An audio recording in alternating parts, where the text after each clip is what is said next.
Hey, I've been getting a lot of requests on how to create the kitty cat feeding frenzy that we have at our house, and you don't need 9 cats to have that experience. That was they just kind of happened and kind of showed up, and here they are.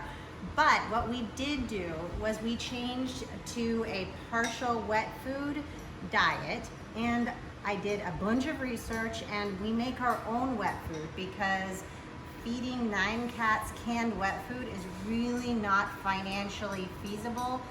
I think it would end up costing more than a lot of our people food.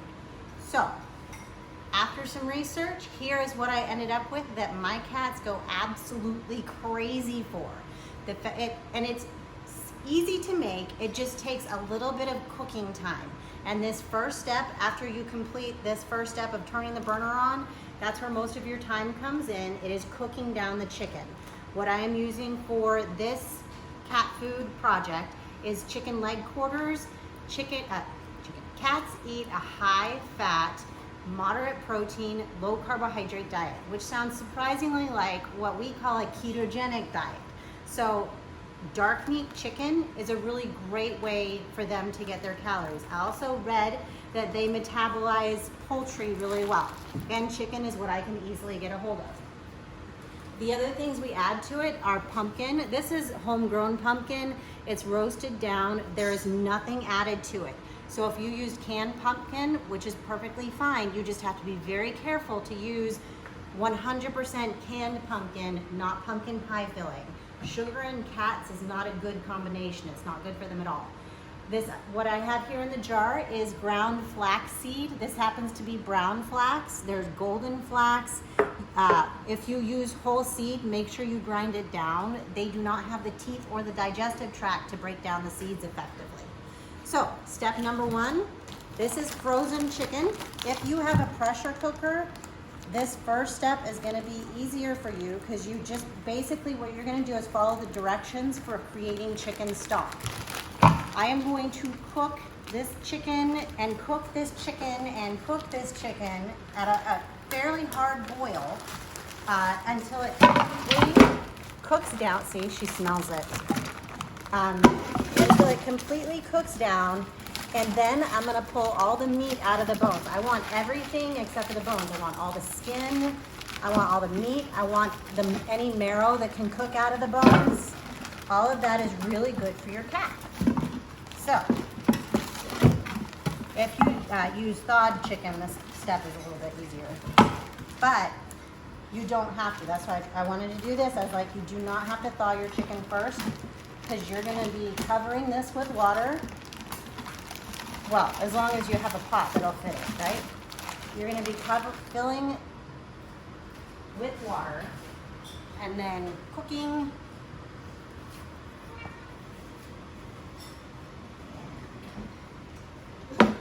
Cooking and cooking and cooking and cooking. Now, the goal with a cooked food or a wet food diet, I do not do raw food diets. I know there's a lot of buzz online about those. I don't feel comfortable with the bacteria count and that type of thing. You could certainly discuss that with your veterinarian. The goal of the cooked food diet is to add moisture. I learned the hard way, cats are really bad about drinking their water, and that's one of the drawbacks of a dry cat food diet. So really, what I want to do is get my meat and all of the nutrients that are in the meat, take out the bones because that can choke them, but then add as much water as I can really sneak in because that way they drink it while they're eating. So being generous with the water. If you're using a pressure cooker, you do not need to be continuously adding water during the cooking process because it's a closed system. But if you're cooking it on the stove top or in a slow cooker, you're gonna need to check the water levels every couple of hours and make sure your meat is still covered. We do not add the pumpkin or flax yet. The first step is cooking down this chicken, and when I say cooking it down, I mean cooking it down. Like, you want everything off of this. If you wanted to, you could roast the chicken first. really the roasting process, like if you were doing a turkey or chicken for humans, that's for flavor enhancement. I have never bothered to do that, and my cats like it fine. I'm gonna use the back burner because this is gonna be a while and I just kind of want it out of my way. Right now my chicken is sticking out. As it heats up, that'll go down. I'm gonna use a pretty high temperature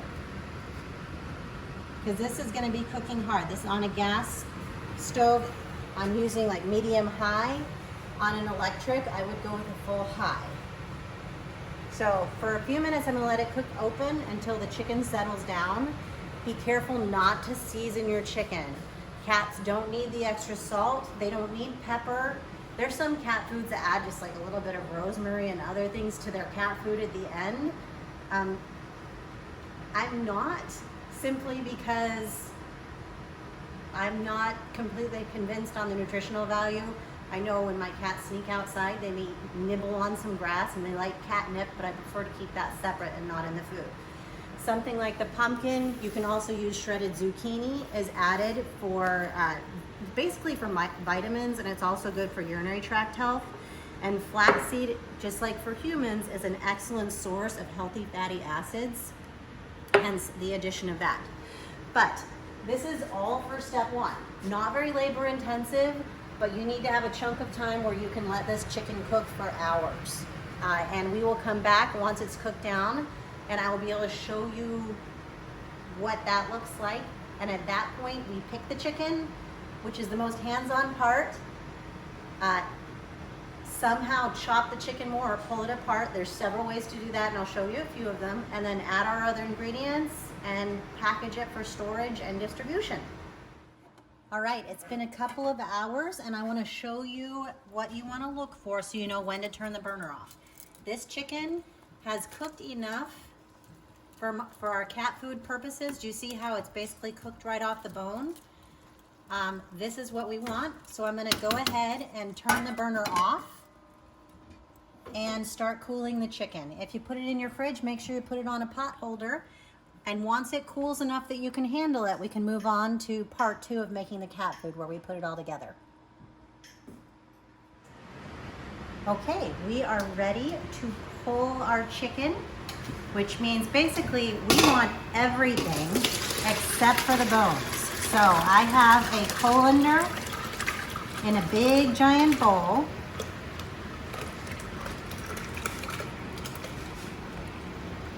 And it is rapidly filling with what I would call chicken juice, but I need the pot empty so that I can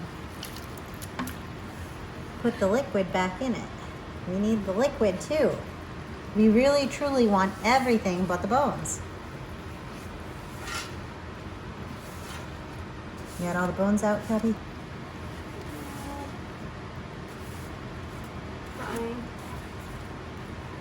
This part is the messiest part of making your own cat food, but it seems to be worth it. Okay, there's a bone right there in the middle of the pot toward the bottom. You see it? You gotta pull that out, honey. Where? In the bottom of the pot, honey. Yeah, that's a bone. Oh, yeah, that's a bone. Okay. Now, Kelly, we're gonna do a little moving. Okay.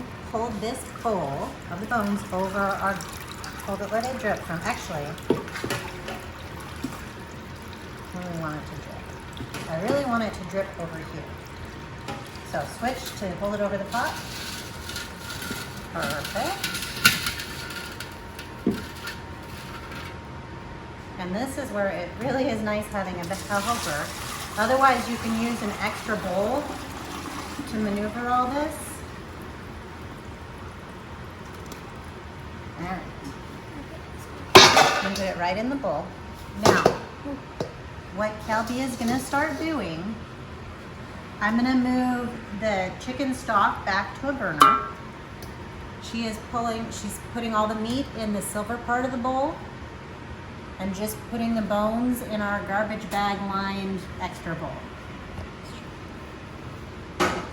I'm going to warm the stock back up because and this is optional, I'm adding a little bit of just white rice to the food to help fill it. And it's not a huge caloric part of the entire meal, because most of the calories in their food is coming from the chicken fat and the chicken protein and also the flax meal. But this, it helps fill their stomachs a little bit and gives them a few calories, but not too much from carbohydrates, because cat systems don't tolerate it well. So I'm gonna add that to this chicken stock. I do not pre-cook the rice because I want it to cook in that stock so it's completely saturated with the flavor, and they like that.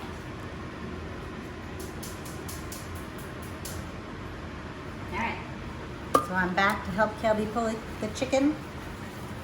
This is the time-consuming portion of this entire project.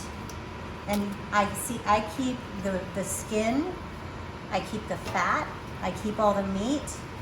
And as I get to the meat, I'm gonna take some sort of chopping tool. There's several that I could try. I get rid of the gristle and the bones. But I'm also, you'll see I'm kind of finger shredding the chicken, which is easy to do because we cooked it so long.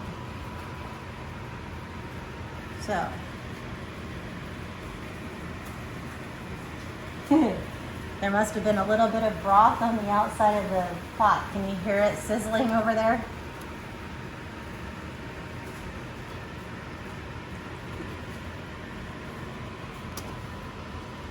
And again, it doesn't need to be cooked again except for to cook the rice, which isn't the same type of temperature or length of time as the chicken cooks. You don't want to do the rice in when you're cooking down your chicken the first time, because otherwise it's really difficult to extract during this step. Yeah, so you just want to pull out this gristle. Don't want that.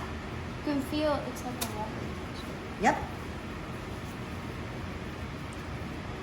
And so there's actually, I suppose you could buy boneless chicken breast. Yes, it's less work, but it's also less nutritious. It's just like for humans, there's nutrients that you get from the bone, and it is a lot more expensive.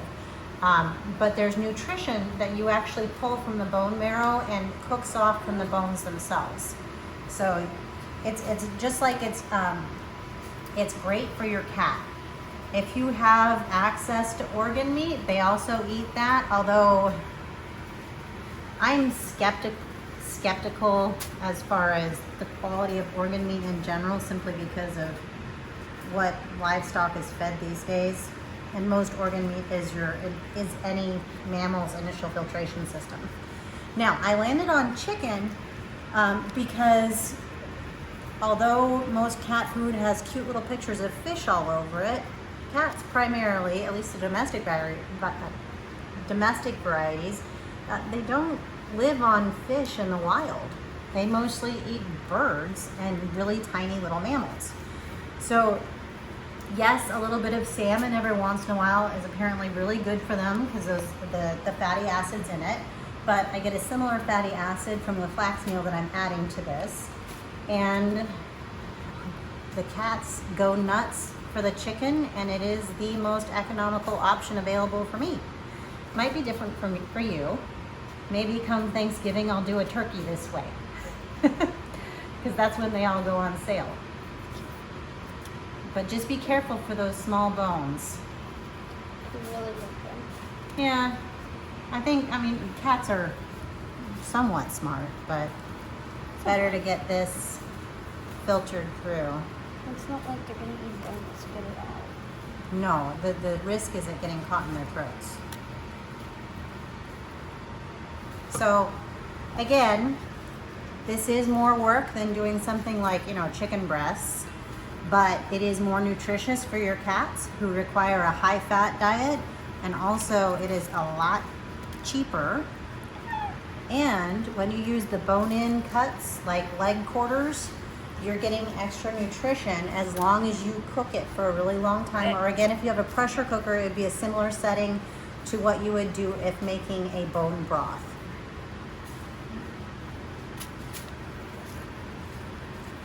And we're just going to keep picking, and I'll get back to you when we are ready to add the rest of our ingredients to our cat food.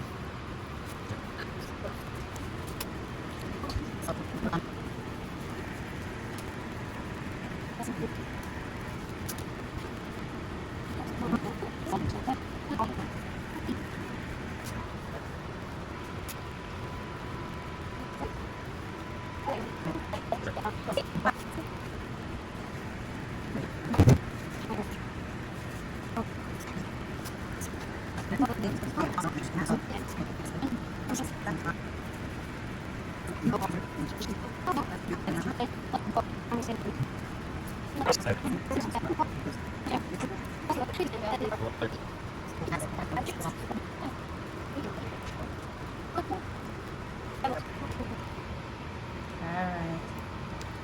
Almost Now, done. we are nearly there.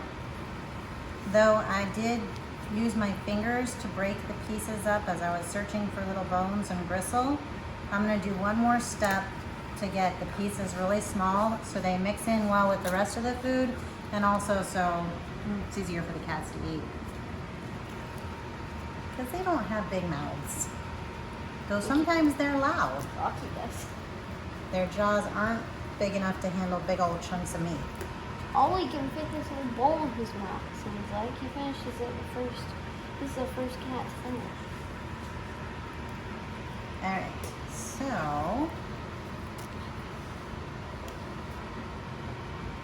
I think I am happy with this part. Watch out, Kevin. Kevin. There we go.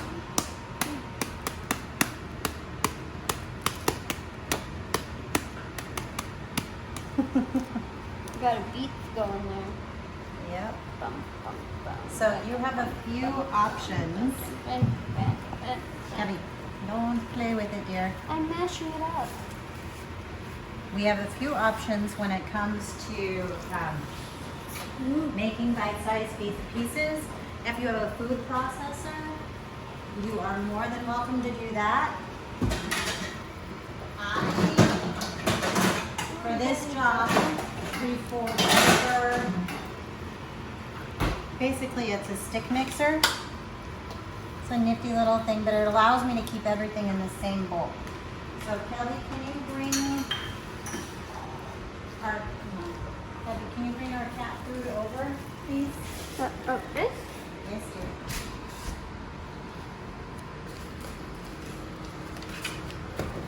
So, really, this is it's human grade food. It's chicken meat, chicken fat, and the skin, which is, it's all completely edible. But at this point, Kelly, can you put the chicken in the bowl and then move your hands back? So I'm going to do this stick mixer. Thank you. Oh, Kelly, you would still have gloves on, right? I missed one little piece of gristle. Perfect. Okay. So, stick mixer, the advantage of this again is so that I can leave it in this bowl, and it's just going to take the pieces even smaller. You can use a food processor, you could use your hands. It's just this, I found this to be a little bit easier.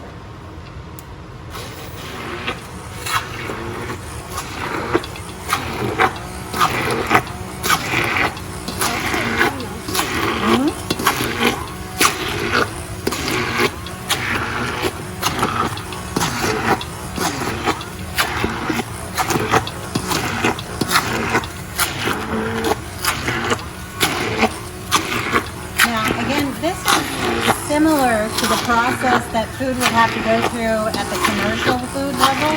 It's just that typically the breaking up of the pieces is done when everything is raw and everything is sent through a grinder together, which then it mixes everything, but it also gets everything into the bite-sized pieces. All right, I'm feeling better about this texture. It's much closer to a paste. And again, don't think in human appetizing terms, because I don't want to eat this. I just don't. Again, safe for consumption, but Don't eat it. well, no, it's safe. It's just it's not an appetizing look for people.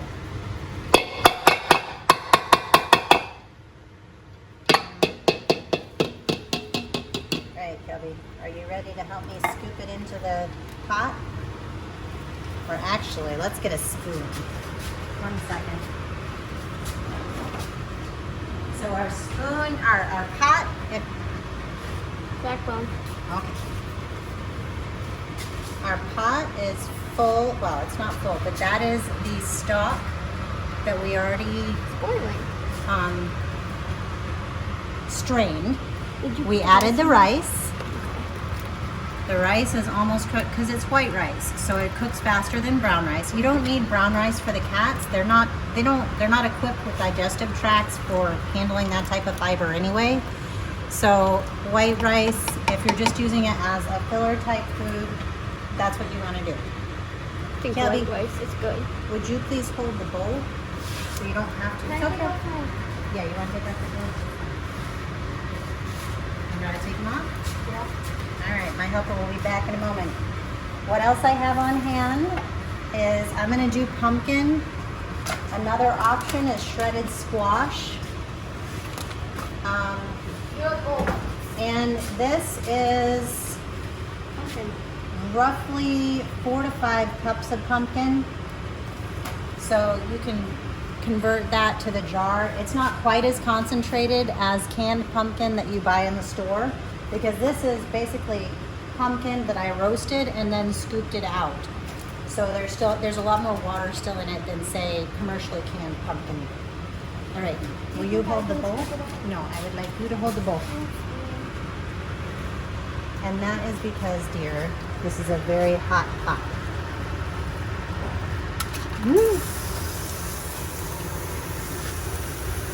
Okay, I'm gonna go ahead and turn the burner off.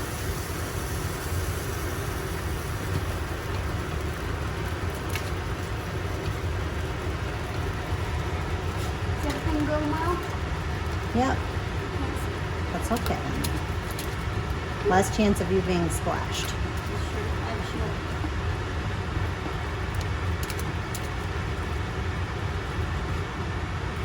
Now, this will all be cooled again before I package it for storage.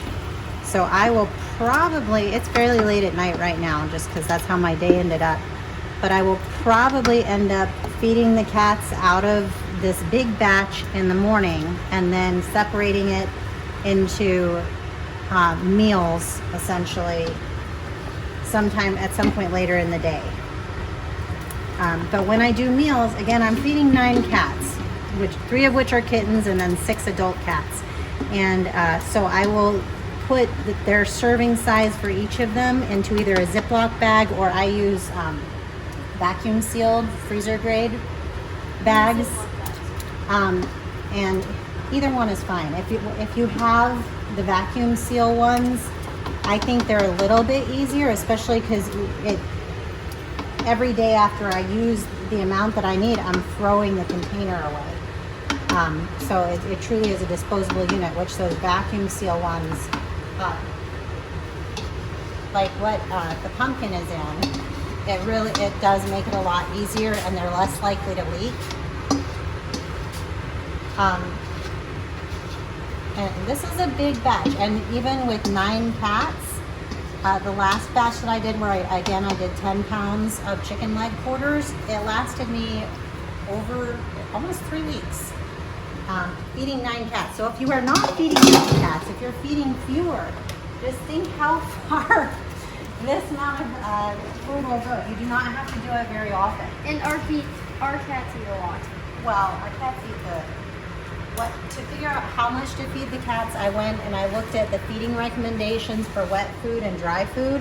And because I'm combining this with dry food, basically what they do is they say your cat should have an X amount of total food per day.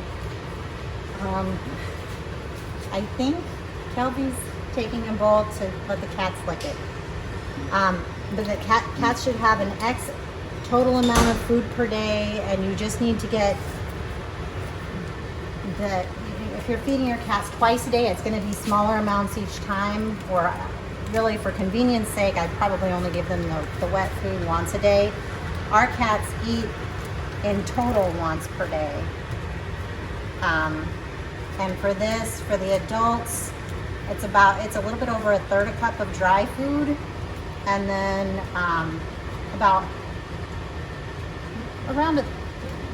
about the same amount with wet food. Okay, so we have our pumpkin in. You can see the fat starting to rise to the top. I'm gonna give it a little stir. Once it's completely cooled, before I start bagging everything up, I will stir it again just to make sure, because things settle. This flaxseed will also help thicken it a little. And for this big batch, that is 1 cup.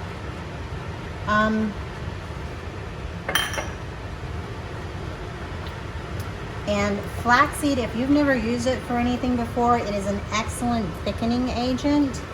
So it's better to go on the slow side while adding it. It will absorb a lot of the fluid, and it makes it almost like pie filling in texture, but it's giving whatever food you're adding it to a really great addition of the high quality fatty acids that the cats need, and for the vast majority of people, it's also good for them.